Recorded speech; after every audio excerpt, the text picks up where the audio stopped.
Hey, David, welcome to the podcast. Thank you very much for having me, Sean.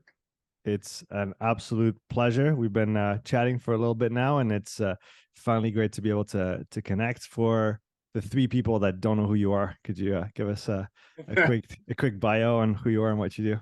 I think you warrant me with far more fame than the reality.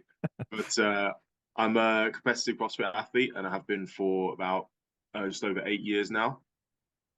Two visits to the games, Mhm. lots of kind of international, like the big comps experience. Mm. Coach, although I've put that to the side now to to focus more on my athletic career and also programming for some individual athletes as well. Okay, that's awesome. How did you start in CrossFit? What was your first exposure? So when I was at university, when I was at university and I was nearing the end of my sports science degree, I wanted to go into the military, specifically into the Royal Marines. Hmm. I went through the entry process, and like, if you have a degree, you have an option of going as an officer or enlisted. And I opted to go the officer route.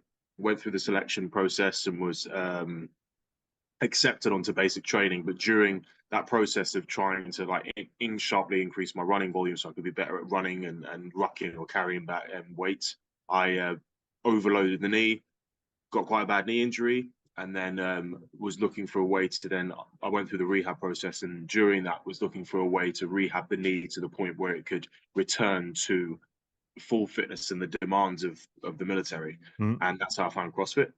And as we know, like the demands of on the body for CrossFit, it match like quite similarly to the demands military wise as well.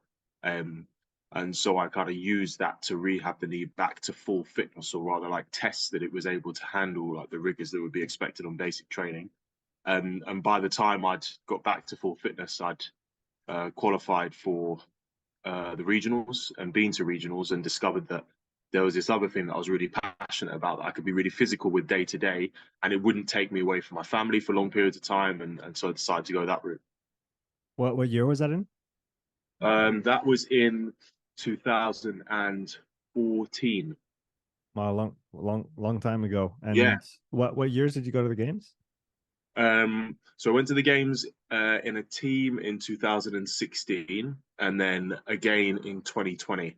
Although that was the year where it was like a two-stage. The first stage was online, the second stage was at the just the five guys at the ranch. Right. Yeah.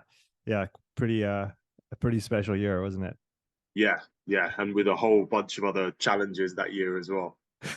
Indeed, indeed. 2014.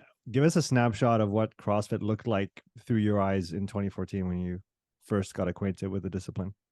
Man, so I kind of like dabbled with it in 2013, but that was mostly just me and some friends at the university gym, like watching YouTube videos, going to the gym, trying to learn how to do a muscle up, trying to learn how to do like butterfly pull-ups, um, trying to learn how to handstand walk, that kind of thing. Just doing workout after workout, enjoying the variation of the training.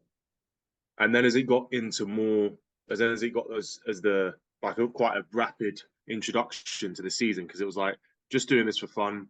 Oh, there's this thing called the Open. I'll give it a shot. Oh, I've qualified for this thing called regionals. I'll give that a shot. 10th at regionals, like, oh, okay, well, now I can actually now I might actually be good enough to do this properly. Mm. And so it was very unstructured. The training was very randomized, very cherry picking, but not cherry picking in the sense of, because I've done a lot of sport before that, basketball and rowing and weightlifting. Cherry picking in terms of like, I'm bad at this, so I need to do this. So I'm going to hammer this. And then I'm bad at this, I need to do this, I'm going to hammer this. Mm. So definitely far less structure, far more randomized. And I would also say just generally less professional and a lot more like a lot closer to, I'd say, like play than more structured, really like strictly structured training. Do you remember what the first videos were that you found online or the ones that stick out in your mind? Um, I can't say that I remember the very first videos that I found. No, Any no. ones from that era that stand out to you? Or some It was people in the mostly a lot space? of videos of Froning training in his garage, doing EMOMs of kettlebell swings and burpees and just like a lot of, and that was like the era of like Froning and Khalipa and Chris Spieler, and it was a lot of Graham Holmberg as well. It was a Yeah. lot of just like grit and grindy workouts, you know. And it was also that was when though those are the guys over in the States, and obviously in the UK and in Europe, it was mostly like looking at videos like Stephen Fawcett training and Björgvin, and Lacey Kovacs was huge then as well. Yeah. I think he's from Latvia. I remember that. Yeah, the guy that like won the legless rope climb workout because he actually didn't know how to climb with his feet anyway. So all these rope climbs he ever did were legless. So he's been training for these events. I actually remember that story now that you mention it. Yeah, it's it's pretty Yeah, so crazy. those are the guys that we were watching in the beginning, I remember. Did you watch any of those Rob Orlando and what was his name? Camille's husband. Dave Yeah, yeah, Lipson. yeah. You Dave know what? I do Lipson. remember watching some Rob Orlando, and I remember him talking about like he wanted to be able to comparing himself to like some sort of feline animal. I don't know if it was like a leopard or a cheetah or something. Like you never see a leopard warm up. Like they're just ready But ever for was it 500 that he had in his on yeah. his I mean, bar like at the entrance of always his have to be, gym? Yeah. yeah, deadlift five, walk into the gym, deadlift to 500 pounds, whatever. You Yeah. should need to warm up like a leopard. You never see a leopard need to warm up. Well, slightly different genetics to a leopard, but we just appreciate the principle. just built different to be able to just walk into your gym and just pull five off the floor Yeah, and just walk yeah, on. yeah, yeah. But he had a cool like that was also the other thing as well that like it was kind of the birth of a lot of how could you say like niches within CrossFit as well. Like you didn't just have CrossFit and everyone's programming towards a CrossFit season. You had like I can't remember the name of the guy, but it was like was it like power CrossFit athletics? football? Power CrossFit football. athlete. It That's the was one. yeah, Yeah, yeah, yeah, yeah, yeah. I remember that hybrid training where it was yeah, strength biased CrossFit yeah, programming. Oh yeah. fuck, what's his name?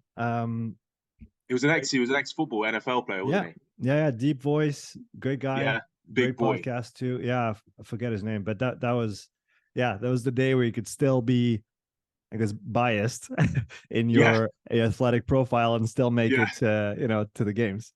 yeah, yeah. Exactly. It was, and that was maybe to do with like the scoring or the distribution of points between events. That like you could be a specialist Mhm, and still get through, whereas now mhm. you have to be far more balanced. It probably played that there was far fewer events or fewer tests than there are Yes. now at any given stage of the competition. Yeah, yeah, for How sure. how Yeah. many how many tests did you have to do when you went to regionals the first time? So I believe I think it was two tests a day.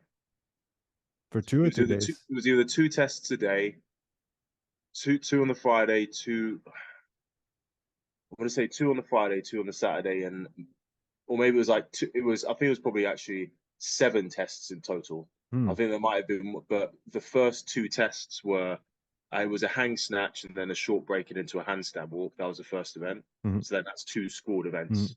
Then we had another event that day, which is three scored events. And then on the Saturday was two events, and Sunday was two events as well.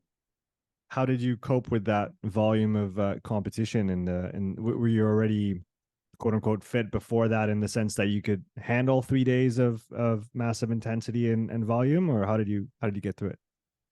So my background was I played basketball for about 7 8 years Yeah. in the UK. And then I rode for about 4 years. So I had like quite a big aerobic base. Mm. And so for me, the volume was never the issue.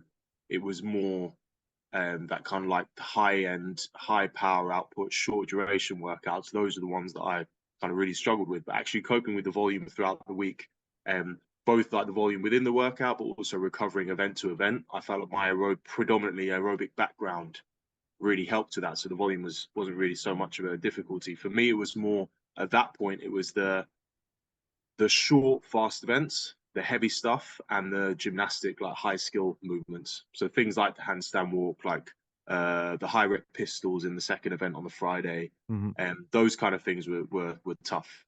But the general like amount of volume that we had over the weekend was cool. I think one of my highest scoring events was the 50s event, the like long 50s chipper, Mm-hmm. and the legless rope climb event, which um, I I'd never climbed a rope before because we didn't have a rope at the gym that we were training. Yeah. But playing basketball, I had quite a good jump. So it was Right. basically like jump, 1, 2, slam the backboard, sprint back and there and back, and it was less of a rope climb workout, more of like a run and jump workout. So that was a good one as well. But the volume was manageable. Right. Was that the case? Did you have do you remember what it was like for other guys in at that time? I think it was. I mean, like you say, that was the era where it was a lot more special. There were a lot more specialists, or a lot Mm, more guys that were like just particularly good in one area, and you did generally find that like the ones that were like quote unquote fitter, like cope to the volume well, and the ones that were like very strong and very powerful tended to drop off over the course of the weekend. Do you still see that at the high level today, in the grand scheme of things, that people that lack the No, capacity? No. Okay. no, no, not at all. I think you still have. Well, I'd say like yes, you do see it. Um, it's quite an interesting topic to talk about as well because it's the drop off used to. I think the drop off now is a little bit less related to something physiological and more psychological. Okay.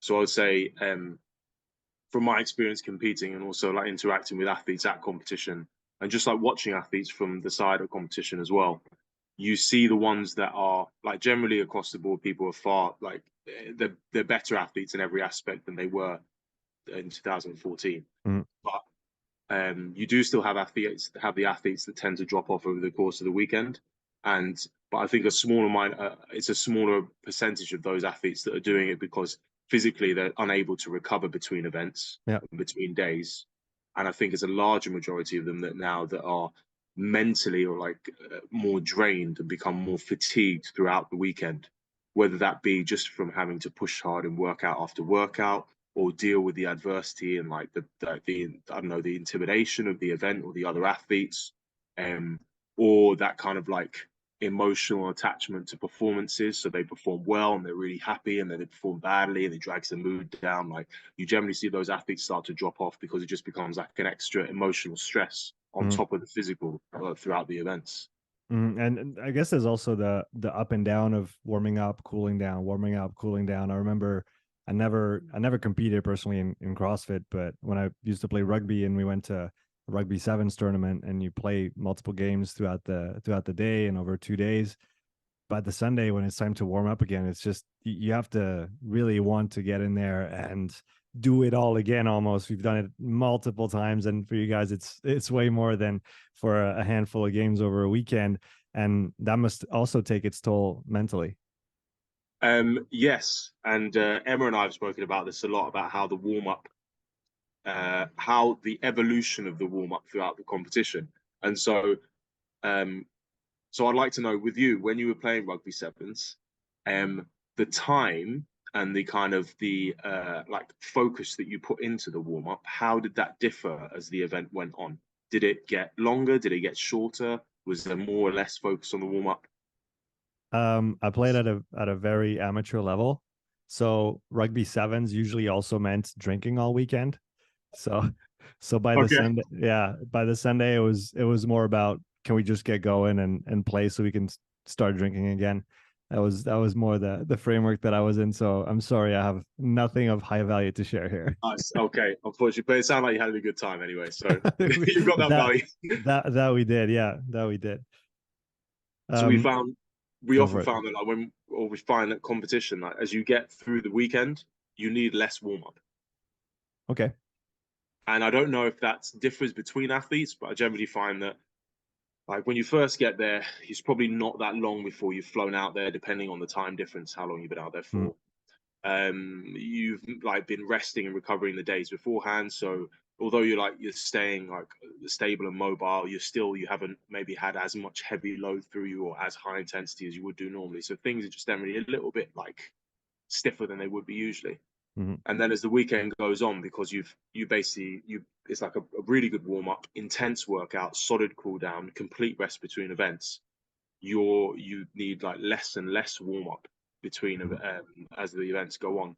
So usually by the end of the weekend, the last event is pretty much just get in there and just do the movements before the workout starts, and Mhm. you're ready to go.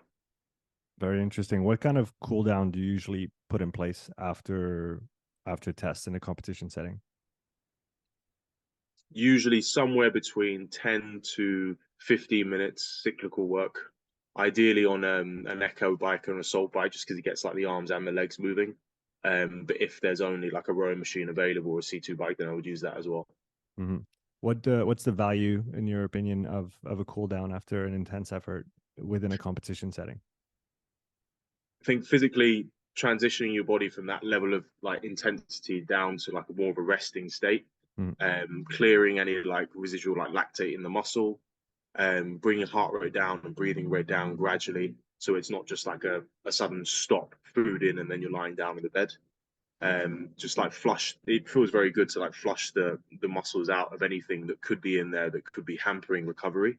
Mhm. And mentally, it also gives you, equally as importantly, it gives you time to transition from the workout for the competition arena setting and what's just happened. You've got that 5, 10 minute, that 10, 20, 10, 15 minute cool down, and then like the journey back to wherever you're staying to kind of mentally, what's the word? Kind of like come to terms with the event, like accept like how it went, good or bad, and then put it to bed so that you can then move on to thinking about the next event. When you're working with an athlete in a competition setting, how do you recommend that they spend their time between events? Oh, good question.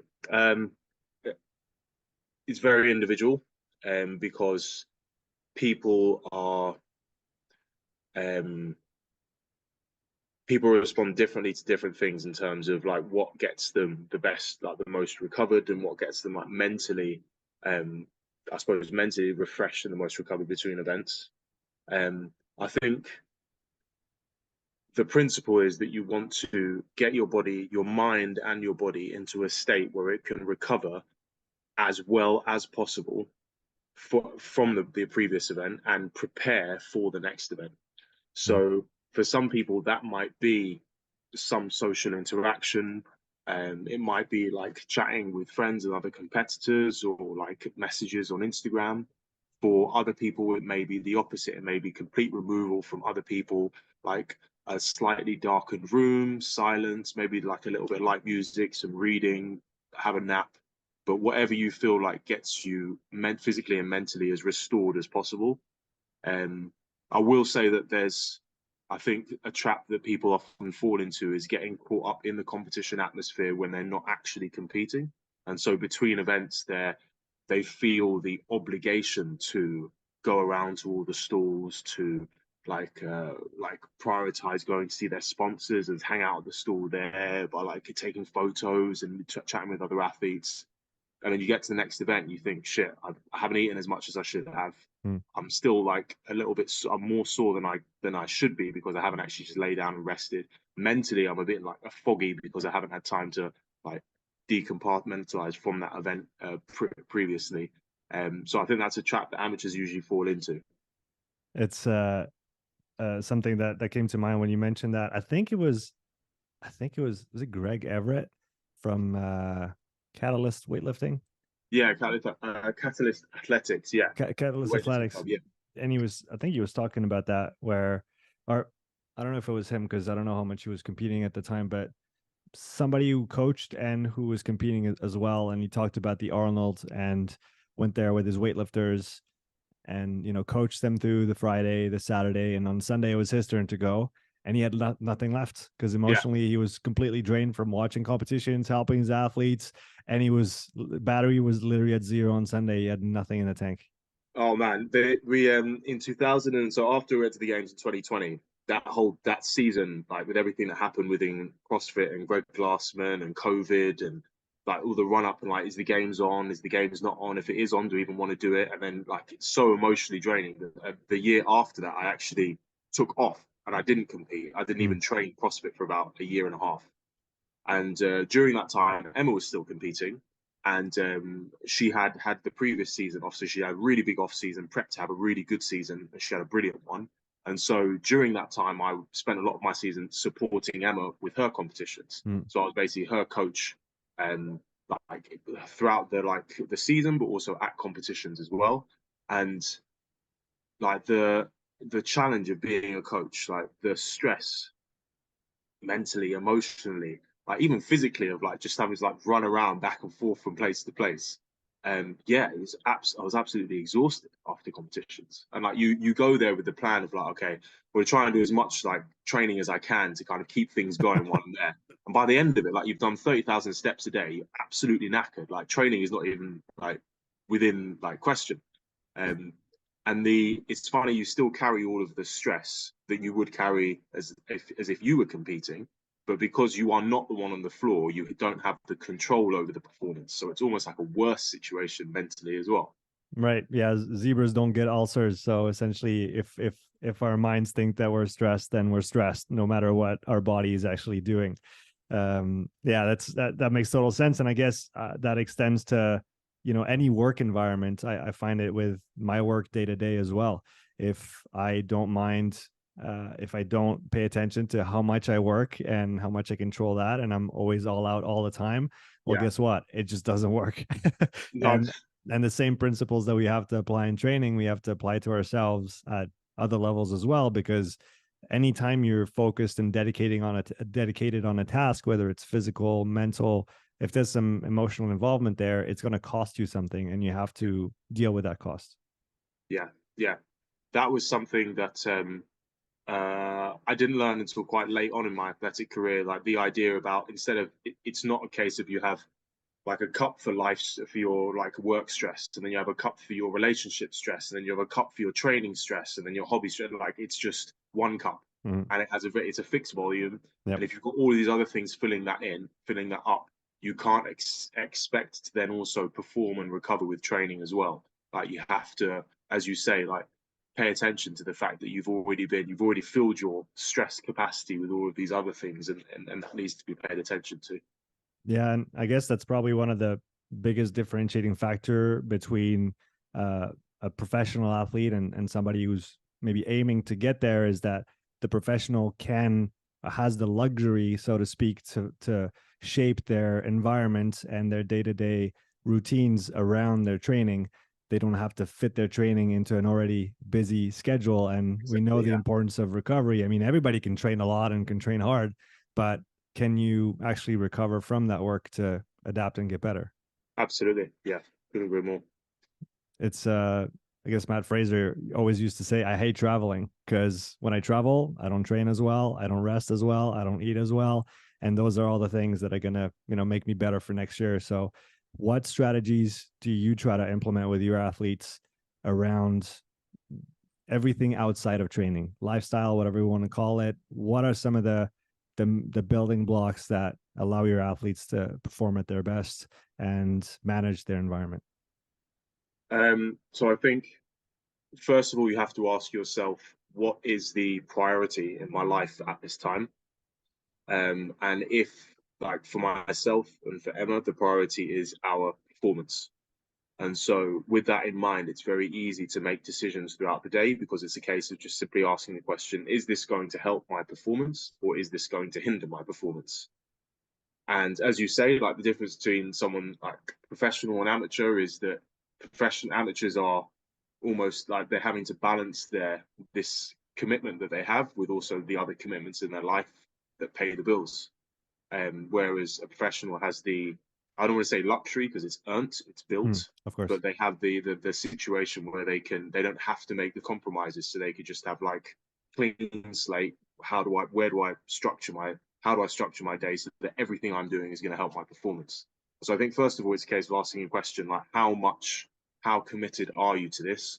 Um, is this the number one thing in your life? Because if it isn't, that's absolutely fine. But the issues arise when you want it to be a priority, or you say out loud that it is a priority, but internally you're aware that actually you have these other commitments that you either want to pursue more, or you are forced to pursue more, and then it becomes a conflict because you can't put two things at the top of the list. And then it's a case of then analyzing based off of that what your priorities are. Like everything that I do in my day, does this fit with that number one priority? If it doesn't, can I change it? If it does, brilliant. And if it doesn't, is it a case of like this has to be removed, or is this like a necessary like compromise that I have to take in order to like to balance my life and my passion? Is there anything from that perspective that came from your rowing background? Um, And the reason I ask is that I have a recollection of something. I think it was the British rowing team preparing for the 2012 Olympics, and the only question in everybody's mind was, "Is it going to make the boat go faster?" yeah, And yeah, if it doesn't, throw it out. If it does, keep it in.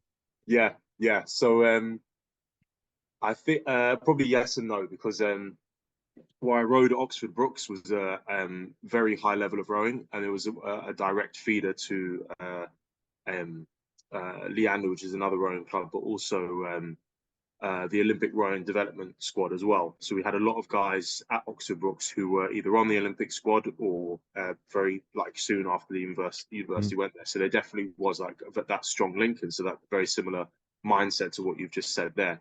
But I think that whether because of like lack of experience or lack of direction or just like the sport being quite old fashioned in its approach, that discipline was definitely there in the sessions and it was definitely there around the training, but away from the training definitely wasn't there. So Interesting.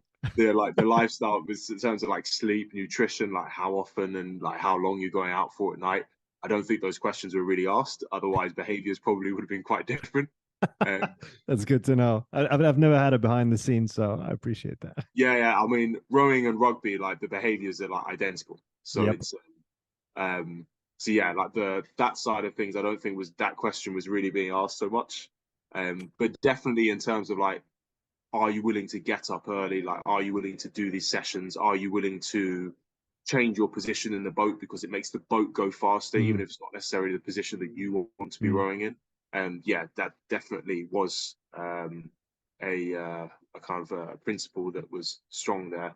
And I think that you probably have that question in your mind if you've come from any like disciplined or very like almost like elite level of sport, because that is essentially like what you're trying to build your life around. Does it make me better at my sport or my craft or not? I wanted to linger on the rowing for a minute. To what extent do you think coming from this endurance background helped you in your first years of CrossFit? Or if you could choose and had to do it all again, would you rather come from a weightlifting background or some other sport? I think it helped me massively. Yeah, massively, because back then the loads were heavy, but they weren't really heavy enough to stop you in a workout, and the gymnastics were that had a range of it still was like low to high skill, but that even the highest skill again wasn't enough to stop you in a workout. So you could get by from just being really fit. Mm, And we saw that from the athletes that some of the athletes that did really well then. Athletes like Chris Spieler, who is fantastic at gymnastics, but also extremely fit guy. Athletes like Sam Briggs as well on the female side. These are athletes that today probably wouldn't be excelling as much as they did then, just because they would get stopped by the heavier loads and mm. by the very complex gymnastics, one or the other. But I think back then, because the loads were lighter, the gymnastics were a little bit easier. If you were just fit, you could just plow through the workout and get like a good time. When it comes to training and tolerating and assimilating the volume of training, would the answer be the same, that you're happy that you came from this endurance background back then? Um, Or was there not even enough training at that point to necessitate a huge work capacity?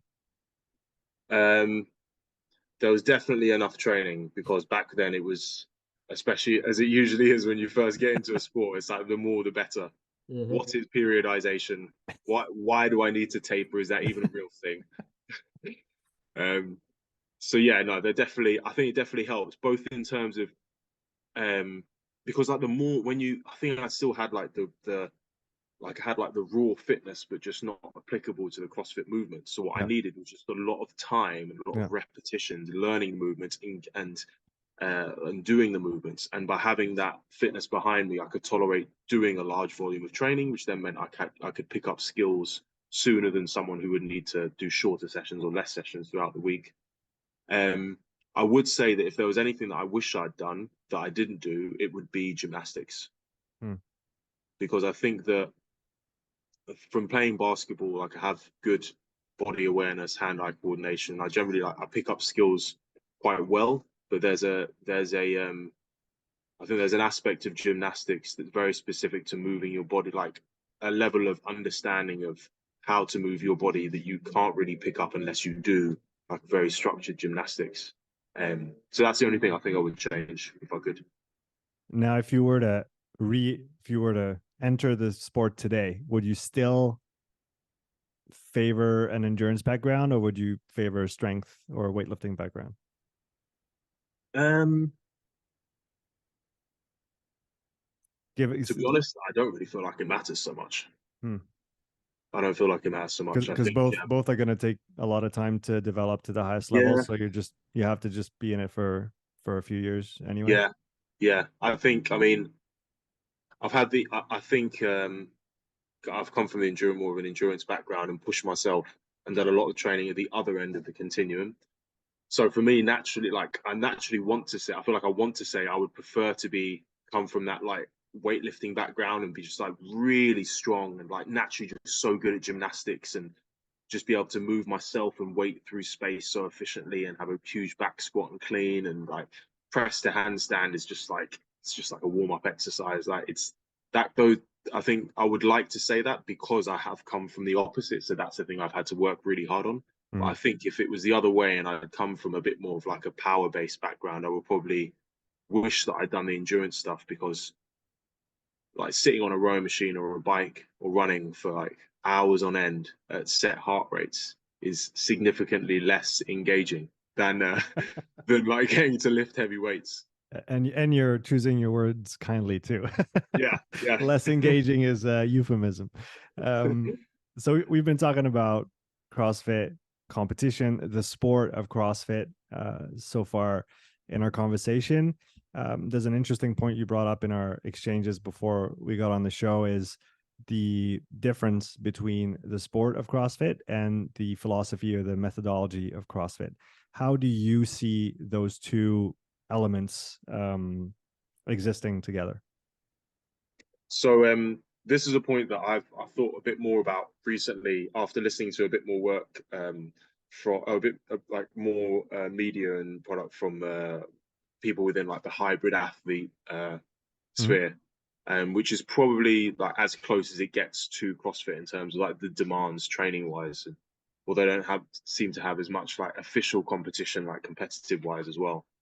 And I think that there is a bit of a misunderstanding in terms of the CrossFit as a sport versus CrossFit as a training methodology.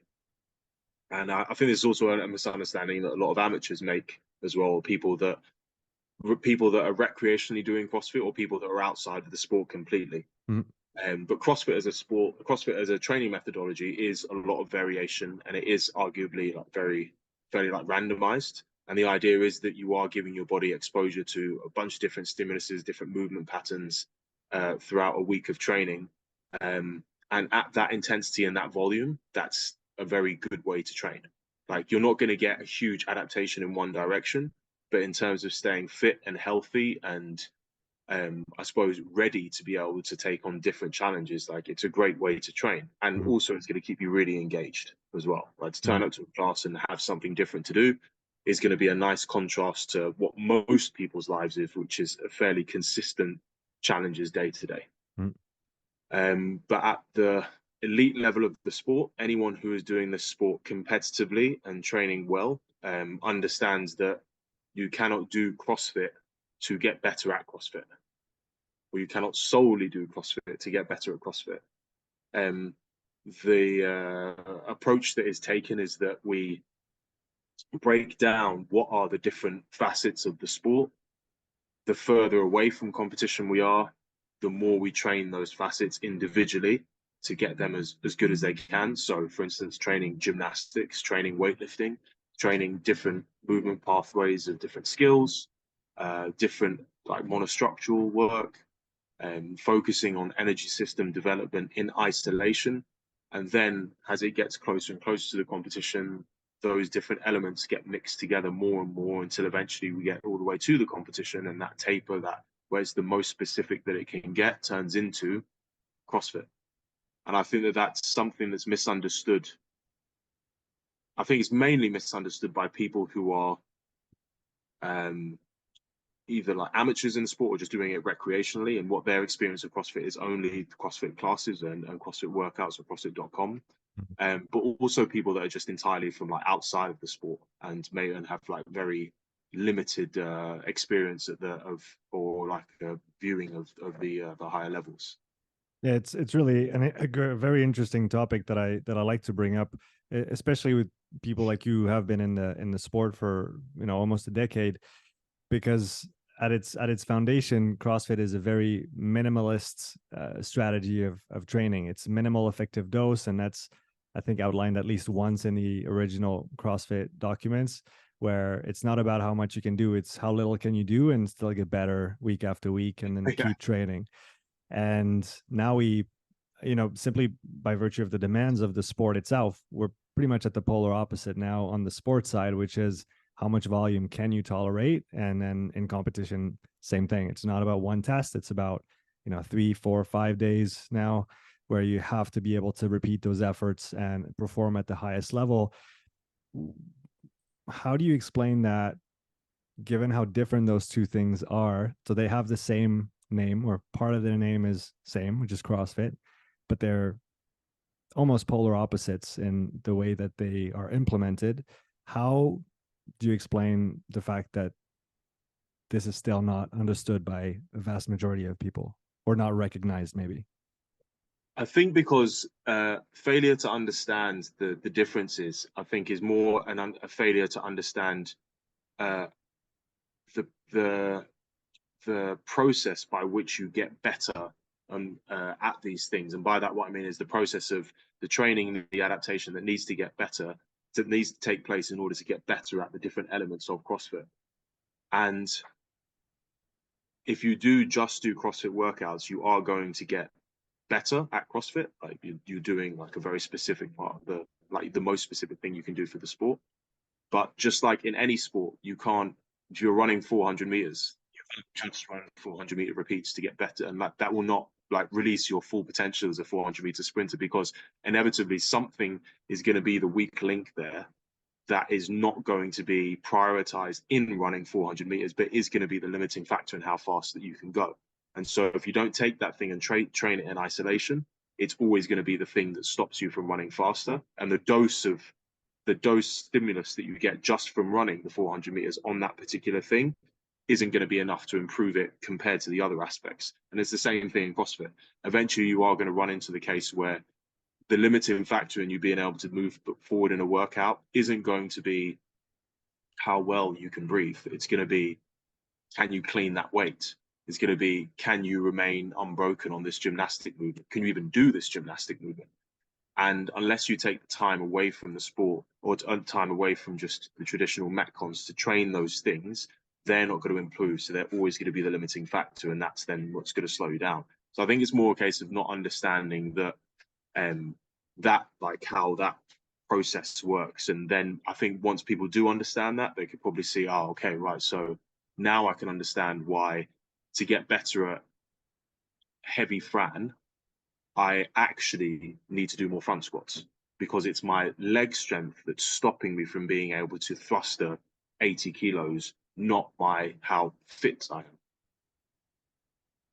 Do you find that this is one of the biggest areas for development currently for competitors? Maybe not at the elite level, but in general, is maybe doing a little bit less testing, especially far away from competition, and actually having a season?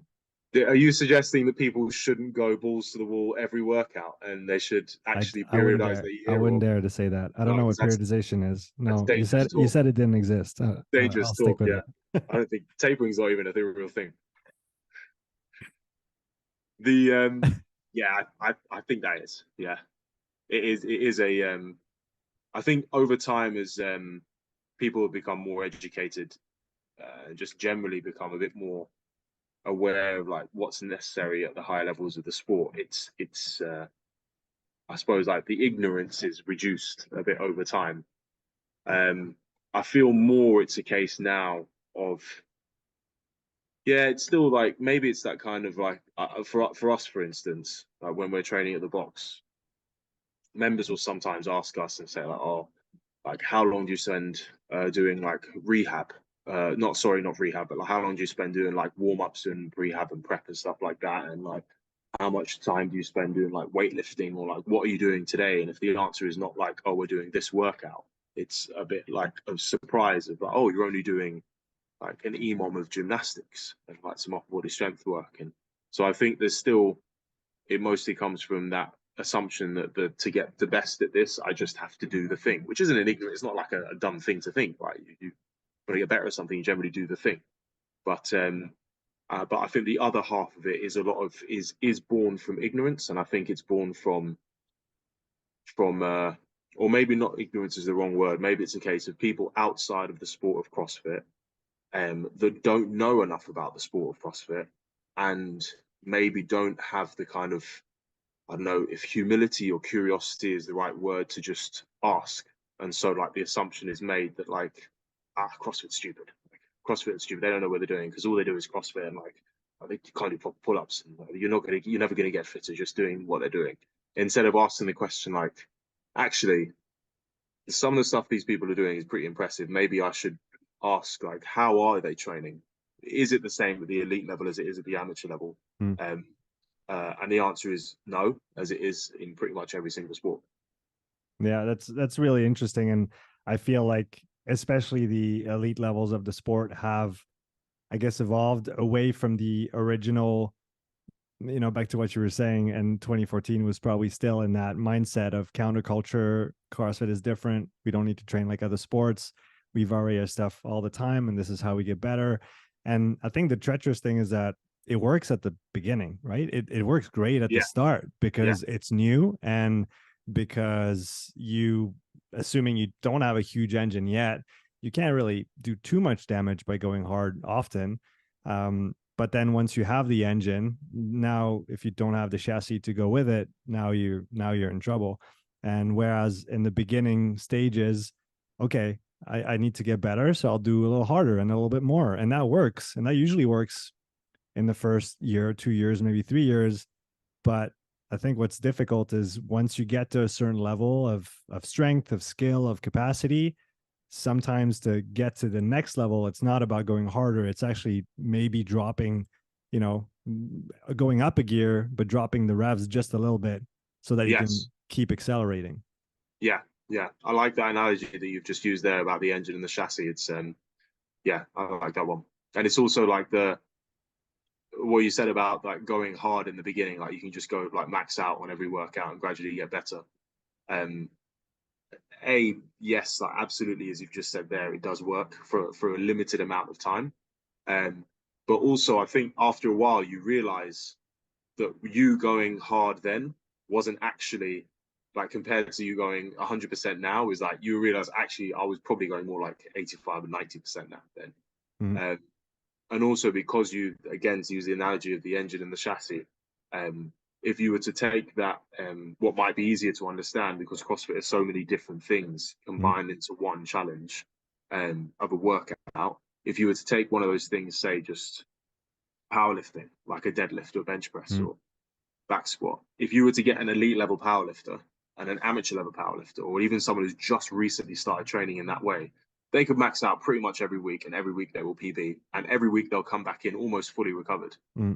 If you get an elite level powerlifter to truly max out, like he's done for about 3 weeks. Like he's not lifting within 90% of that for a very long time. Mm-hmm. And that's because like he's much closer to his like absolute potential. And the same thing goes for CrossFit. And it's the same reason why after a weekend of competition, it is necessary to take that rest, because the higher the level that you are, the more of your full capacity you've reached, and so the bigger the toll that max effort takes on you. And if you extrapolate that then to training and you're just doing workouts every day, like you quickly, as you said, you're going to run yourself into the ground. Mm-hmm. Yeah, it's very interesting, especially because at again at the beginning, CrossFit was very counter cultural and just its nature. And then obviously it went and it grabbed, information from the weightlifting crowd and from the strongman and from the endurance folks.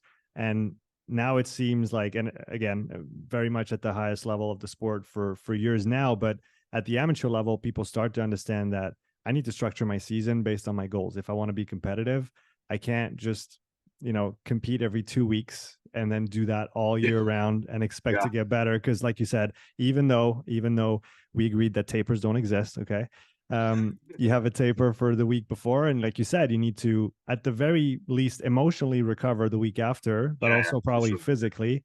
So for every competition, that's 2 weeks that you didn't train or develop. And if you do 10 of those in the year, that's 20. That's 20 weeks. That's 40% of your year where you didn't actually get better. Yeah, yeah. For every competition that you do, there is a sacrifice of development. And that's the reason why you have to pick and choose your competitions carefully so that they aid your long-term development towards the ultimate goal, whatever that is, and they don't hinder it by just taking away weeks of training. How do you determine if an athlete needs to compete more to get better at competing or needs to compete less to get better at the sport? Yeah, that's a very tricky one.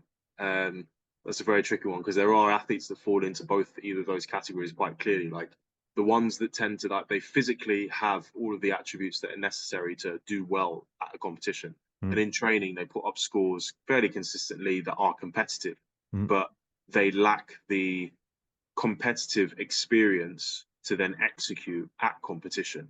And whether that be like mentally dealing with the pressures of competition, whether it be with like a mental resilience aspect of being able to consistently perform a competition, or like there's so many different things that go into it in terms of like awareness on the field, pacing, like just discipline between events and what you're doing. Those are the kind of things that if an athlete lacks, I think what they need is more competition experience. If mm, there's like a really big discrepancy between what they can do in training and what they can do in competition, whereas if it's a case of they usually perform fairly well in competition, but their training numbers and their like performance between competition doesn't seem to really improve, it probably means that they're not getting enough of a solid training block to make improvement because it's just being interrupted by competitions. mm.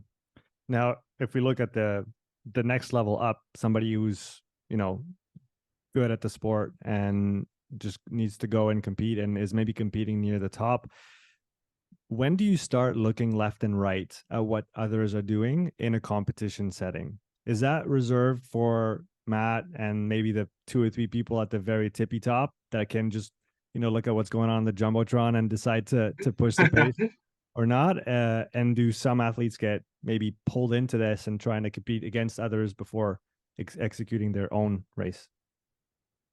So this is an interesting topic that Emma and I discuss a lot. So Emma Tal competes. She's competed in. We're very opposite in how we compete, and there's benefits to both. So when I compete, I'm very aware of everyone else on the field, and I use that to my advantage with pacing and knowing where I am at any point within a workout. If I can slow down, if I need to speed up, perhaps like it's a new movement, I can keep aware of like what kind of technique are the other guys using. Could that perhaps be better if it's something that I've never done before? Mm, Whereas Emma is very much in her own lane, doesn't pay attention to anyone else, has her pace, sticks to her pace, and goes for it. And both of them work. Um, but there are advantages to both that you think you can pick and use.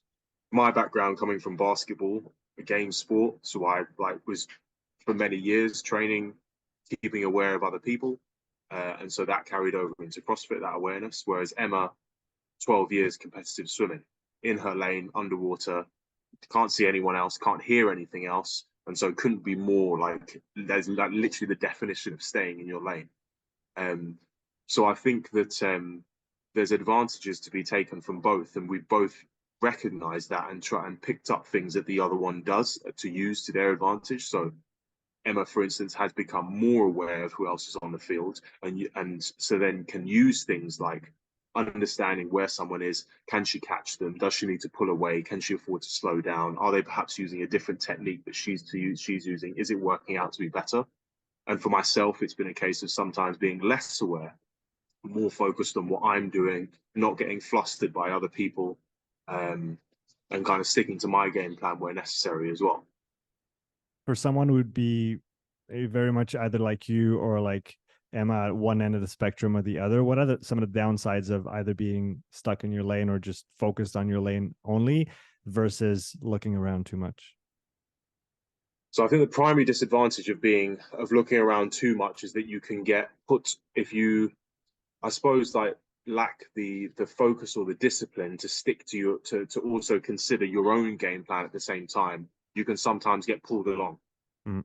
You can get pulled along at a pace that you didn't intend to go at, or you can get led astray by someone who's slowing down.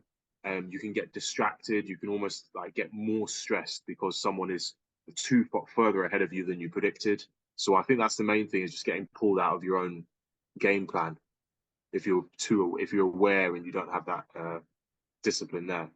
Um, in terms of staying in your lane, I think it's more a case of like missing opportunities.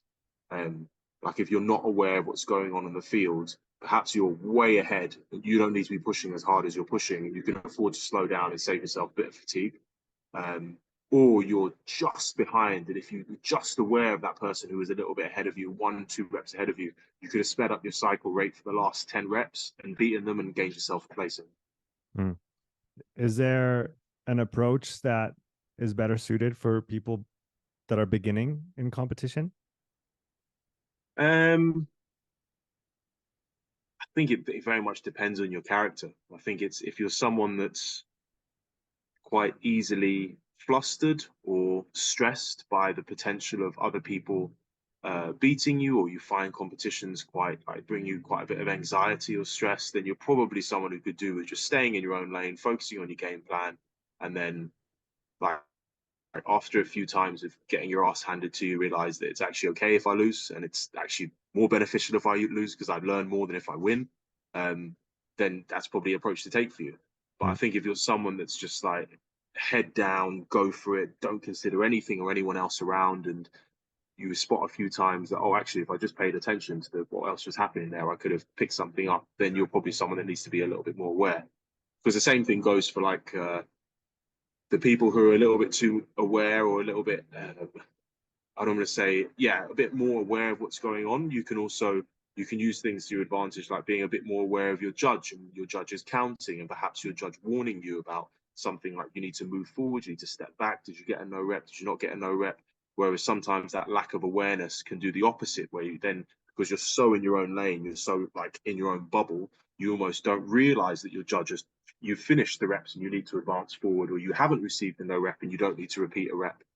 Um, I think that's that. Yeah, it's very different for different people. Like for instance, at Madrid, um, a very costly no rep for Emma was on the or rep for Emma was on the clean an event with power cleans and heavy double unders, Mm. and it was a really short, fast event. And she'd done the reps, and she wasn't aware enough, or say, of the ruling of her judge, and she was pretty confident she'd done the rep, but she wasn't sure. So she did another rep just to be sure, which in an event that had a total of 15 reps on the barbell is like it's quite a big Mm. amount of work to be doing extra, and she ended up losing a few places because of the time that it took to do that extra rep. Mm. Whereas if she'd been aware enough of what was going on around her and her judge being clearer, then maybe she wouldn't have done that extra rep. She could have saved herself some time. So like it's a bit of it's a learning process constantly to see like how do I need to adjust my tactic to be better. I want to switch topics, but I want to stay in the realm of competition to begin with, and we'll switch that up afterwards. If we talk about nutrition in the context of competing in CrossFit, what are some of the mistakes that you see competitors make around nutrition during a weekend competition? Man, a lot. Um, I think the biggest mistake, or like the thing that summarizes the mistake, is um, not understanding the demands on your body that these workouts are creating and the Mm. fuel that requires. Mm. Would you say that? Would you say that most on that point? Would you say that most competitors under fuel Um, or miss fuel? What's the I don't know if it's an under or a mid. It's probably a combination of both, but okay? it's probably an under fueling, as in not basically not enough carbs, Yeah. not enough care taken to fuel and refuel, um, and an under appreciation of the effects that that can have, not taking on enough carbohydrate throughout a weekend, Mm.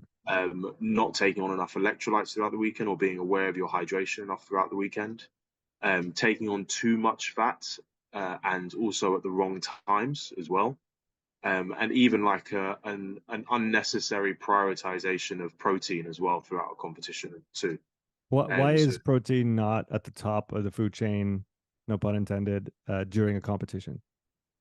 um, so the reason why protein is an important aspect during training is because that is the thing that's going to help your muscles. That's one of Mm, the things that's going to help your muscles recover, mm, build, develop, grow in response to the training that you've done.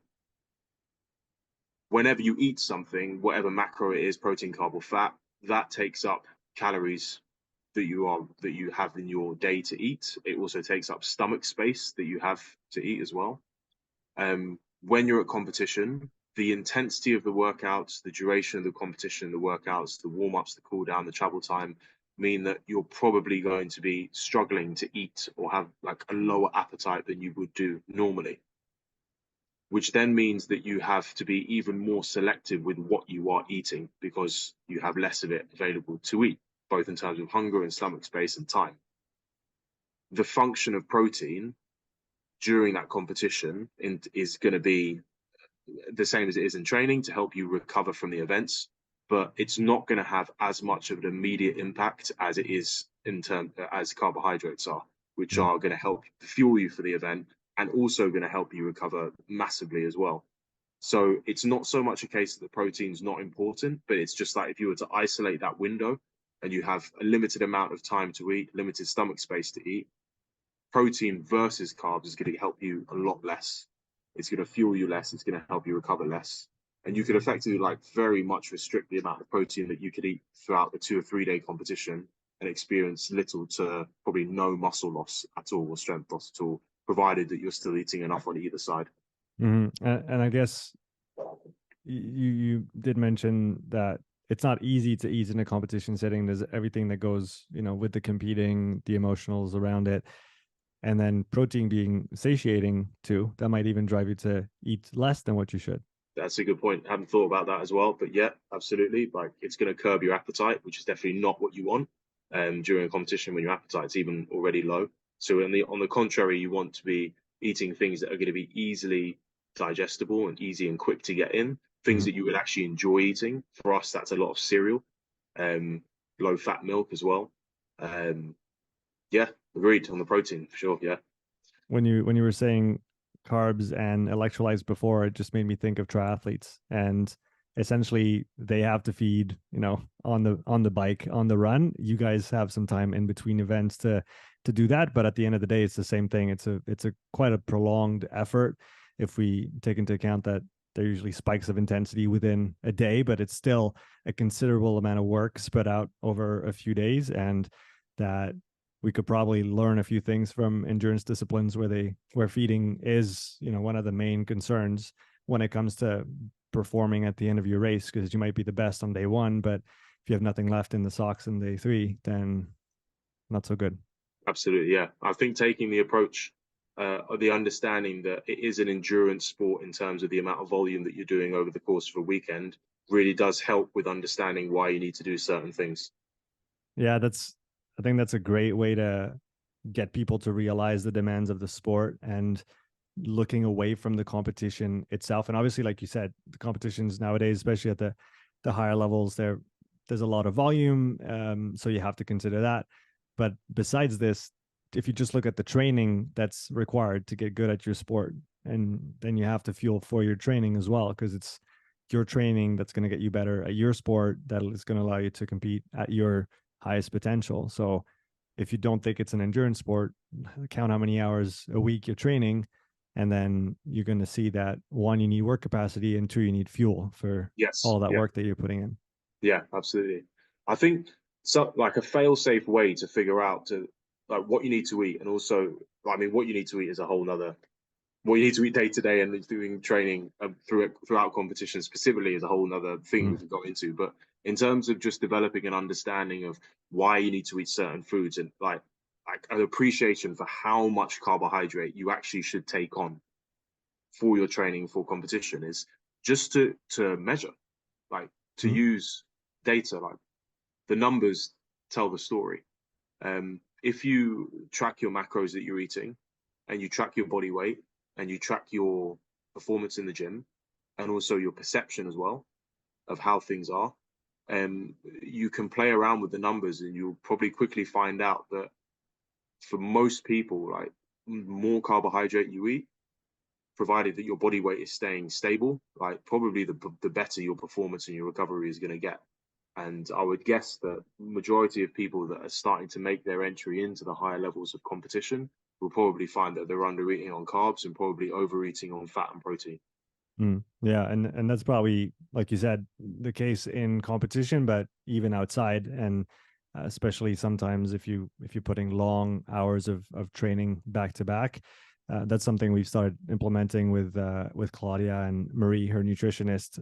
So obviously collaborating with Marie and talking about those principles of nutrition within training. And if you're doing a weightlifting session and you don't get to do 2 or 3 that day, so you have to put something on the back end, and so you end up sitting on the bike for an hour. And you just did a weightlifting for an hour and a half, and then an hour on the bike. That's 2.5 hours with some Yeah, intensity at the front end. And if you don't fuel during that session, like you said, your rating and perceived exertion is going to be higher, and your performance is just not going to be the same. And your recovery for the next day of training or the next training session is going to be impaired. So you yeah, have to consider that in a competition setting, but also in training. Around training, obviously, but maybe yeah. inside of training, depending on the duration and the content of the session. And that's the key thing as well, isn't it? Like the duration and the content of the session. It's not. This isn't a for anyone listening. This isn't your go ahead to just like fill your face with as much food as possible because you're doing one 40-minute conditioning session a day. Like that's you have to earn the calories. You have to have the need for Yeah. them. I think it was Charles Poliquin that was said something about like if the skin on your stomach isn't basically like foreskin, like as thin as penis skin, that you should not be taking on any carbohydrate after the session. You should only be eating for protein. Like that's like I think that's the other extreme, right? Like you need to have a healthy enough body composition, like fat percentage, to be able to actually stand the volume of training. But you also need to be doing enough volume of training to warrant the calories and the carbs as well. And that's why I think tracking is the best way to do it because it'll quickly show you probably after like a case. But if you're tracking macros and body weight and taking note of your performance in the gym, after 1 or 2 weeks, you're quickly going to see if like what kind of changes you perhaps could be making to your nutrition. That's another topic that I think is really interesting, is how lean should one stay year round if they want to perform at their best level. Obviously, there's genetics that play a big role in that, and how lean you're going to just walk around regardless of how you eat. But is there a consideration for you of, depending on the time of season, we might be able to afford being a couple, kilos heavier because maybe it's better for the joints, maybe it helps us with recovery a little bit. How do you see that aspect of the sport? So I actually have. This is the first year where I've tried to make like really deliberate changes to body composition within the season, whereas usually it's been something that I've done before the season. Mm. Um, and I think, as you've said there, like there's no key number as to like you should be this fat percentage, like you should not be this lean or feel this way at any Mm. time of the season because it's very individual, and some people just naturally carry more fat than others in different places as well. So I don't think it's like it's as you said, it's not as simple as a straight answer, but I think that the closer to competition, so the further away from competition that you are, I think is probably a better time to be making substantial changes to body composition because then you are going to reach your desired body composition far enough away from the competition that you can then have more time training at that body composition. And from like from a I can't we'll call it like a dieting perspective, your body has more time to make that a set point, to make that, like, you've got more times at maintenance calories, you've got more time sustaining those calories in that body weight, so that it then naturally you naturally stay at that body weight by the time you get to competition. And you've also got enough time to recover from the diet fatigue that you will incur from having to change your body weight to that. And by that, what I mean is, if you've lost weight, and anyone who's done like a structured diet for a period of time, focusing on reducing their body fat, will know that at the end of that, you do get diet fatigue. And that is both a physical and a mental thing. And it takes time to recover from that. And you definitely don't want to be going hard, like through a cutting phase and then go straight into competition without having settled at that body weight, still carrying that diet fatigue, because it's another stress on the body. So I think that most of the body composition changes should be made early on in the season, so you can maximize how much time you have training at that body weight before you get to competition. Yeah, that's a very, very good point. Don't do a UFC style cut 2 days before just to Man, it's rough, some of the stuff that those guys do. Yeah, I know, and never mind the mental aspect of things and concussions and hydration on the brain and what yeah, that does, yeah. which is another topic altogether. But on the other side of things, how do you prevent from being too lean? How lean is too lean for performance? Are we saying lean as in? So when we say lean, are we assuming that how lean you are has a correlation to performance, or has a correlation to fatigue? Let me rephrase. What are the signs of your body composition impairing your health and thus impacting your performance? Okay, so I would say that from my experience, both in with myself and with athletes I work with, if maintaining a certain body composition is causing you stress in terms of the mental stress and an unhealthy relationship with food, it Mm, needs to change. mm, If it is causing you, if it is hampering your ability to recover from training or perform in subsequent training sessions, it needs to change. If it's having or if it's having a negative impact on something like sleep, for instance, that definitely needs to change. Um, and I think the most obvious ones are effects on sleep, effects on mood. As we know, like if you've gone through a cutting phase, at some point you get pretty antsy, you get pretty easily pissed off by things. And if it's causing you to, if you're forced to essentially under fuel for a training session, like, you're going to feel that, you're going to feel it, you're going to see it in your performance, you're going to feel it in your the perceived exertion for that session as well. I'd say that those are probably the main ones. I wouldn't. On the other hand, if you are, because that's more on the side of like being too lean, you can probably spot some of those side effects in your inability to sustain work outputs over the case of multiple training sessions and mm. multiple days, and effects on sleep and mood and things like that. But then on the other side, being like a heavier athlete, I think that that's a little bit of a trickier thing to unravel. Um, I myself are on the heavier side of athletes in CrossFit. I think I'm the heaviest athlete to actually have been to the CrossFit Games. What do you weigh? When I went to the games, I was 103.5 kilos, How tall are you? 6'2", so 189 centimeters. Okay, yeah. And I'm now around 101, 101.5. Mm, So I've cut down from that. And but I think that, and it's a tricky one, because obviously the heavier that you are, that's more weight to carry around for every single movement. And the only place it potentially gives you an advantage is on the power lifts and the weightlifting movements and like the heavy carries. mm, But a bigger person, a taller athlete, or with a bigger frame, naturally is going to carry more weight. mm, So it's a case of balancing out, like, what weight is good for me so that I feel good and can have really good training sessions. I can recover from my training sessions mood wise. Like, I feel good in myself. I feel energetic throughout the day. I have fairly like stable appetite and stable mood throughout the day. I sleep well. These are all things that are going to contribute towards your training and your performance and your development far more than losing 3 kilos, being unhappy, moody, not being able to sleep well, not having energy for training sessions. But strict handstand push-ups are maybe a bit easier. Like it's not a very good trade-off. So you kind of like you have to balance those two things. And I think that's a tricky thing for bigger athletes. Talking about you to end the podcast, you said you were focusing on your athletic goals this year. Yes. What are your goals at this point in time? Get back to the CrossFit Games. How's that looking so far? Tough. How did Yeah. talk us through the season, starting with the Open? What did you think of it, and then how did it go for you? So this is my after taking a year and a half, just over a year and a half out. This is my first year back competing properly. Okay. Yeah. And that started with the Madrid Championships late last year, and then another competition in Marbella after that. So that part of the season was good. It was a nice reintroduction back into competing and showed that I haven't lost all of my fitness. What do you mean? You took a year and a half off?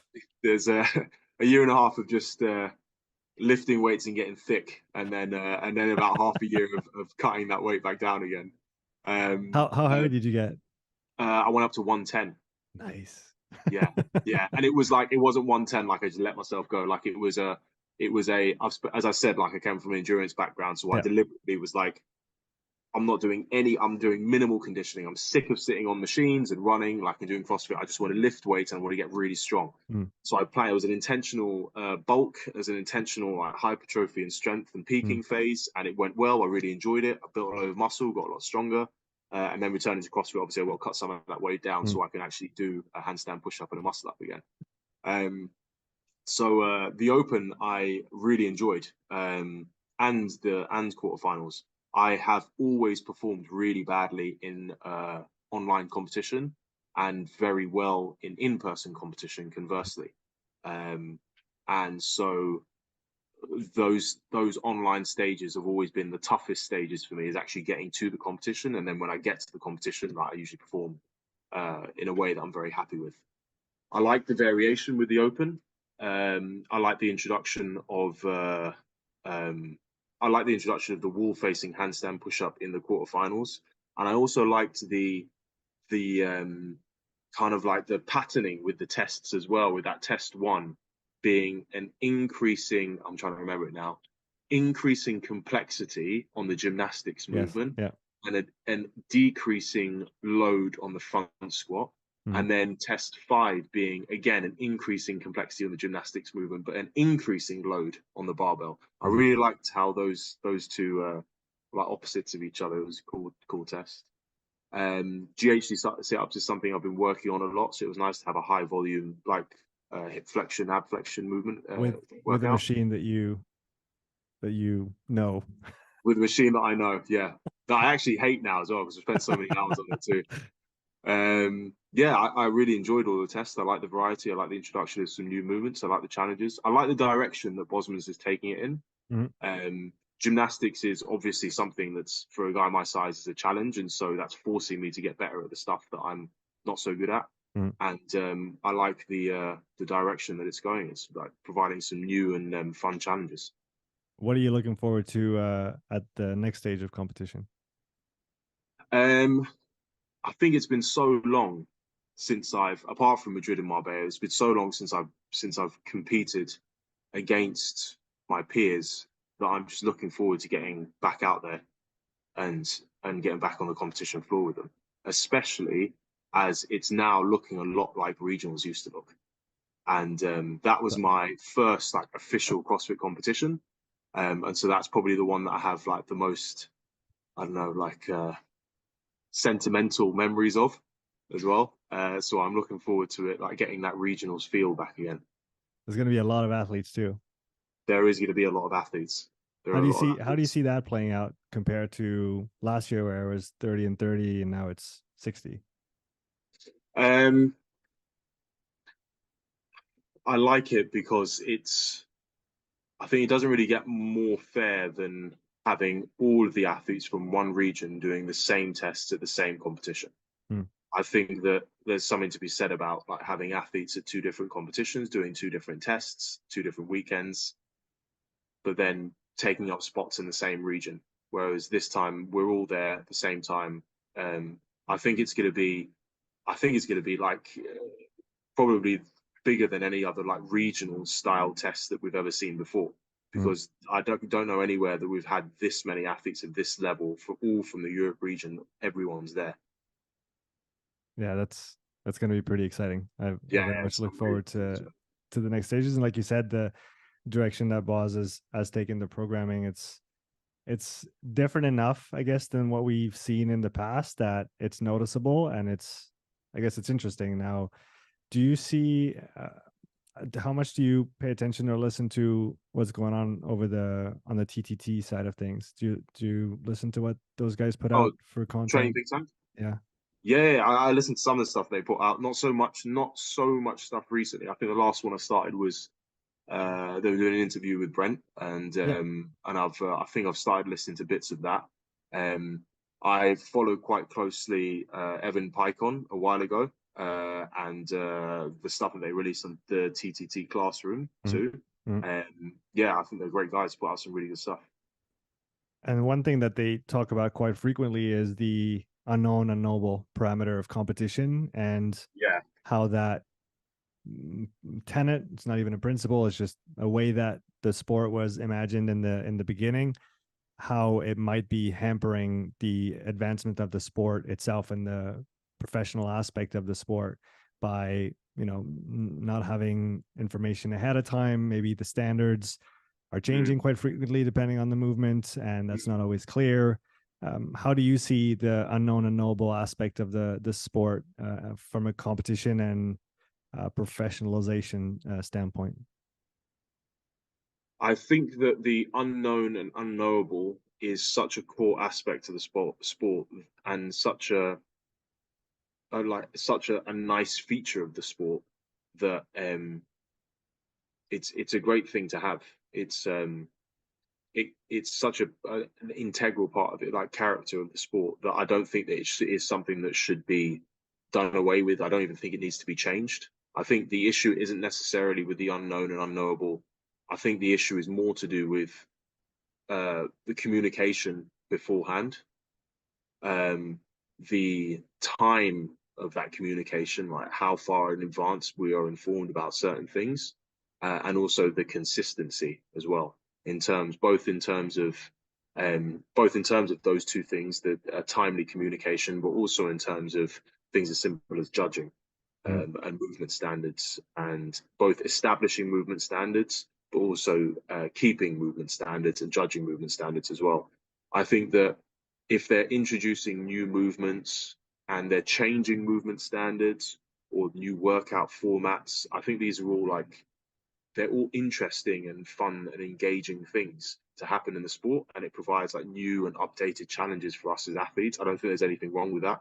I think more is the issue is them not having the movement standards confirmed and out ready for people to see and practice ahead of time, than being consistent between, for instance, individual and team athletes. Then I think these are all probably bigger the real issues in terms of the unknown and the unknowable. Um, for instance, at the CrossFit Games, it doesn't matter that you don't know the event the next day, like the exact movements of the event the next day. It's the same for everyone. It's the Mm. nature of the test. Mm. What does matter is having to stay up until 11 o'clock at night to receive the email to tell you that you need to be in at 6 o'clock in the morning. Like, that's more of the issue. So I think that the unknown and the unknowable is something that just needs to be better managed if they want to continue with it. I really like that answer, and I appreciate you sharing on that and on everything else on the podcast. It was a great pleasure to have you on. For those that want to know more about what you do, where can they find out more information? At Shorunke on Instagram, and hopefully on the podium at Berlin. Let's go. With Thank Victor. you very much for having me, With Sean. Victor. I'll see you there with Victor on the podium. Yeah, man. Yeah. Take care, man. Thanks so much for coming on the show. It was great. Thanks a lot for having me, Sean. Take care, man. Thanks for listening to this episode. If you would like to support the podcast, please take a few moments to leave a written review and a 5-star rating on Apple Podcasts. If you want to watch this episode again, you can find the full video recording on my YouTube channel. You'll also find hundreds of hours of free content, all my podcasts, my thoughts of the day, structured presentations, and more. So don't wait, go subscribe, and I'll see you in the next episode. Take care.